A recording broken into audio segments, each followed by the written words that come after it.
Today is part 4 of how to write and publish your best-selling book. And I'm really excited today because this is the conclusion. Today, what we're going to talk about is the steps that need to happen after you've written your content. Now, just as a review, part 1, we covered why you should write a book, especially if you're a business owner. Every business owner should have a book. The second one, we talked about what's holding you back. What's the myths? What's preventing you from actually getting this done? The third part, we talked about what to write about and how to get content. And today, what we're going to talk about is what to do with that content once you have it written and how to create a book itself. So that's up next on the Regenerative Warrior Podcast. Welcome to the Regenerative Warrior Podcast, Doctor's Edition, one of the fastest growing regenerative medicine and anti-aging podcasts in the world. Each and every Tuesday and Thursday, I talk to the top experts to show doctors how to market, manage, and magnify their practice to help more people and make more money. Each episode is short and to the point without wasting your time with pointless conversation. Learn the skills to be successful without traveling to seminars or paying for expensive consulting fees. Are you ready? Because I am. I'm Dr. Ross Carter, and it's time to start the Regenerative Warrior Podcast now.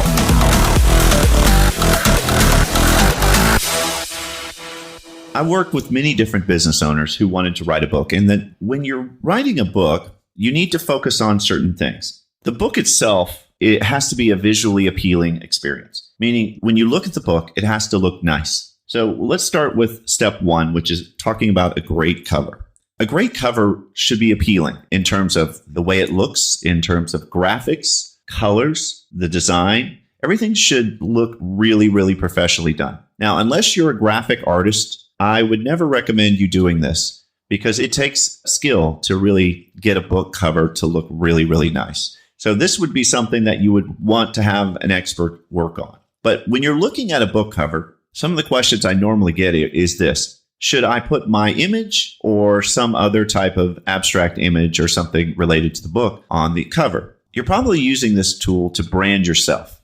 And if you just put abstract images or things that relate to the content of the book, it doesn't necessarily brand to you specifically. Take, for example, Tony Robbins. Now, if you look at any of his books, every one of his books has what? It has an image of him. Because that way you know he's the one that's in the book or writing about the book. So I would say, and that's what I've done with all the books I've done myself, is always put my image on there because I am branding myself. People who grab this book and they look at it, they're going to go, okay, if I handed it to them, they're going to know you wrote this book, right? Because my picture's on it. When you give somebody a book with pretty colors and images, they don't know whether or not you wrote the book. So I would recommend to brand yourself by always putting your image on the front cover. And then, of course, putting graphics and things in colors that make sense. Now, like I said, I would not tackle this job unless I was a graphic artist. This is just something, it's too important because this is going to represent you.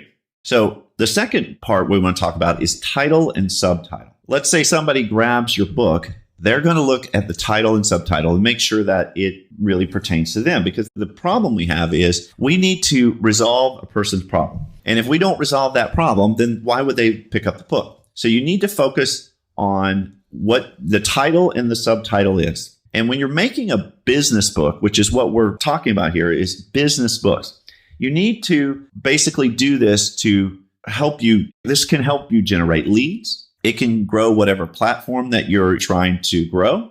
You can even get you speaking gigs on stage. It can put you on the news. Myself, I've talked on many stages. I've been on TV many times. You can look me up on YouTube, actually. It makes you an expert, the authority. It can even give you somewhat of a celebrity status. And so it really, really helps in a lot of areas. But most importantly, it helps to build your trust and influence on your prospective clients. And that's really what we need. Because once someone trusts you, then they can do business with you. Before that, who knows? So that's the really biggest thing we're trying to do is build our trust and influence this person to make decisions. So now when you're doing a title and a subtitle, you don't want to be cute. Cute is confusing. And when it's confusing, you lose. If you confuse, you lose, basically. So don't make your title confusing. It has to say how you solve a problem. I'll give you an example. Here's some really clear titles. 7 Habits of Highly Successful People. See, it's extremely clear of what it's going to be talking about.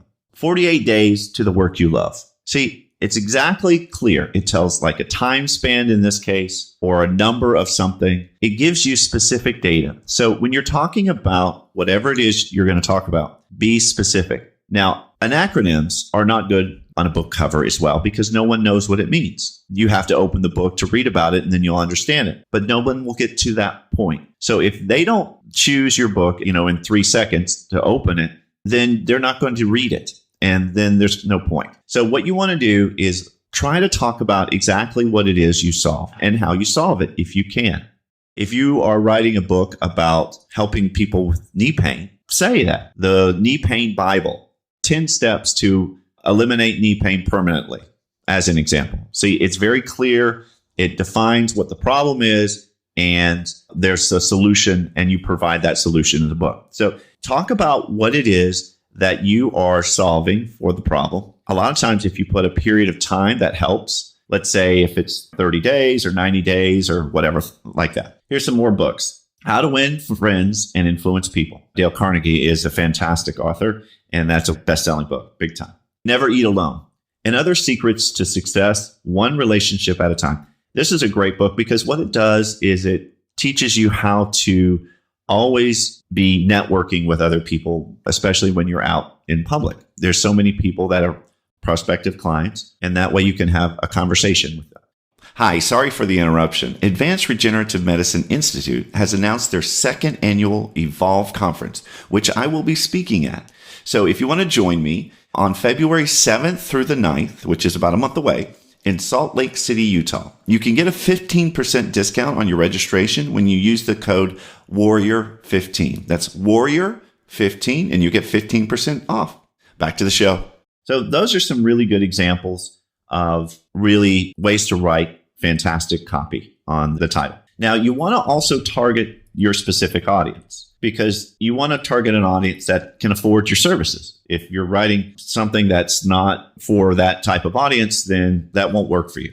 Now, also, you want to talk about something that people are already paying for to have fixed. Like I said, with the knee problems, people are already paying for solutions for that condition. You need it to be a benefit, an outcome for reading this book. They'll have something that's measurable so that there's a way to know if they're getting the result that they were looking for. Here's a good little title test. This book is for who? An audience of who? That has this problem, some problem, so they can have some benefit, result, or outcome. So you're basically defining who your audience is and what their problem is, and your benefit at the same time. If it's a knee pain book, this book is for athletes, in this example, who have an ACL tears, something like that, very specific, so they can recover without surgery. So you basically just said what the summary of the book is in your title. Now, sometimes you want to keep your title really short, and then you'll have to define what it is that it is when you are in the subtitle. So if it's like Tim Ferriss's book, The 4-Hour Workweek, and then it talks about the new rich and all that. And he defines a little bit more about what that means in the subtitle. So make sure that your title and your subtitle really tell the story about what this book is all about, because this is what's going to sell it. These are the biggest influencers of this whole thing. Getting a great looking cover, and I would suggest putting your picture on it, having a fantastic title and subtitle. Those are the top two things you really need to do. Now, we've talked about in the last podcast about the content and how to get that, but you have to obviously have great content. Once you have that content written, then you need an editor or somebody who can look at it and edit it, make sure that it sounds clear and makes sense and it tells a great story. Once you've had it edited, in order to use some of these publishing services like Amazon Kindle, that would be the one I would recommend if you're going to do a self-publishing. You're going to open an account in the Amazon Kindle publishing. And then once you've done that and you've set up your account, which you'll want to do, you'll want to also set up an author page. So that basically tells about you and your books and who you are. So it gives you credibility. Once you have the content all written, then you have to format it. Formatting can be a challenge if you don't know how to format a book. And I would recommend that you hire someone to format your book in the correct way. Other things is I would recommend you can have your book as two formats. Well, there's actually three. You can have it as a paperback. You can have it as electronic, like an ebook, and you can have an audible form, which is great. Depending on what your topic of your book is, I would always recommend making a paperback book. And the paperback book is something that people won't throw away. Most people don't ever read their electronic books. You want to have that, I would say, but I would say that your paperback book is more valuable to you. And an audiobook is pretty cool too, but not everybody necessarily will listen to it. So those are the types of books I would go for, paperback being primary. Once you have set a date for when you're going to publish your book on the platform, then you want to figure out how you can get it number one. Now, let me tell you a little bit about Amazon and how it works. Amazon typically updates their bestsellers every hour or day, depending on the category. So you need to be careful. You need to be sure of what categories to choose. That's another area, is to figure out exactly what category your book is in. And once you do that, then you want to do a best-selling promotion. And this is when you can do a campaign on Facebook, talk to all your friends, family, everybody that you know, have them all buy your book at the same time. Because if you can get everybody, let's say you say, hey, at 10 a.m., my book launches, contact them all, buy it from 10 to 11 or 10 to 12 or something like that. And if your category, depending on your category, you can get your book to be a number one bestseller for that day or hour or whatever it is, depending on your category again. So that's how you can get your book number one, is talk to your friends, talk to your family, have everybody buy your book at this specific period of time, and you can achieve a number one bestseller. So those are the steps to becoming a best-selling author and getting your book done, to get this thing out of your head, written down and published, and use it to grow your business in a great way. And that's exactly what I did with my business. When I first started regenerative medicine, I needed to build my authority quickly because I'm not some PhD that has all the credentials. I needed a way to build trust with my clients. And the book was the best way that I've ever found to do that. And my patients would read my book, and then I would become a mini celebrity to them, just to them. But that's all it needed to build the trust and build my brand. So this is what I'm telling you to do yourself. These still work. Keep in mind, people don't believe a lot of the stuff online. There's so much fake stuff out there. There's fake news. Somebody who's written a book, we feel that the information is trustworthy because they've taken the time to write it all down. So those are the things that I would recommend really to use your book for, is to really build your brand. And this can do a fantastic job at doing that. Just make sure that your book looks awesome.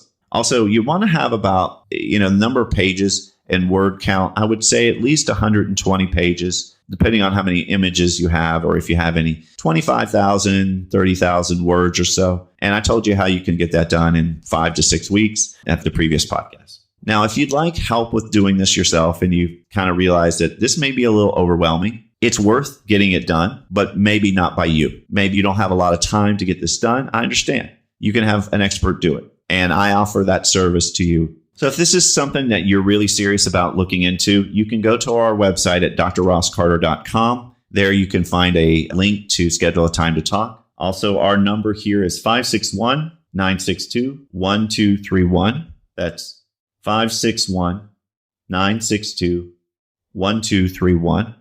We could talk, schedule a time, figure this out, and get you a fantastic, high-quality book that you'll be proud of. And that's all for this episode. I'll see you on the next one. Thanks for listening to our podcast. Please subscribe to be notified of all new episodes. And also like and share this to help us grow. To find out more about this speaker, become a speaker on our show, to have Dr. Carter present at your event or podcast, learn more about coaching, consulting, tissue allografts, exosomes, supplements, legal help, or how to create $1 million business card to dominate your local area, we're here to help you. Just text your name and your question to 561-962-1231. Write that down. That's 561-962-1231. Or you can go to our website at drrosscarter.com. That's drrosscarter.com to learn more. Until next time, this is Dr. Ross Carter, signing off.